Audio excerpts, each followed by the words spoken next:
Friend గాడు party ఇస్తానంటేనే చాలు వర్షం పడిద్ది.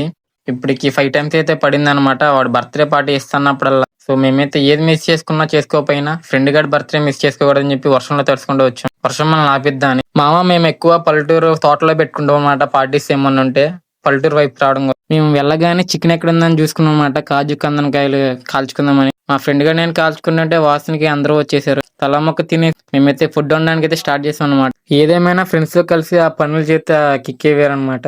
సో ఒక పక్క కూల్ క్లైమేట్, ఒక వైపు ఏంటో వర్షం పడేట్టు ఉంది. మన ఫుడ్ మనం వండుకొని అందరితో కలిసి తినడమే ఆ మజానే వేరనమాట. సో మాకైతే ఒక అన్నయ్య ఉండాడు. అన్నతో పాటు మేము వండామన్నమాట. సో మేము ఇప్పుడు చూసిన పల్లెటూరులోనే ఎక్కువ వెళ్తాం అనమాట తినడానికి. పల్లెటూరు ఎందుకంటే అక్కడ ఎటువంటి డిస్టర్బెన్స్ ఉండదు అనమాట. పీస్ మొత్తం మేము తినే టైం కి అయితే 5 అయిందనమాట. సో మాకు వర్షం వల్ల లేట్ అయిపోయింది అనమాట. లాస్ట్ టైం అయితే 5:30 తిన్నాం, ఈసారి అయితే 5 తిన్నాం. సో ఏదేమైనా గానీ సో మేమైతే ఒక ఫుల్ గా ఎంజాయ్ చేసి పల్లెటూరు మొత్తం తిరిగి చెప్పలేం గానీ చాలా బాగుంది.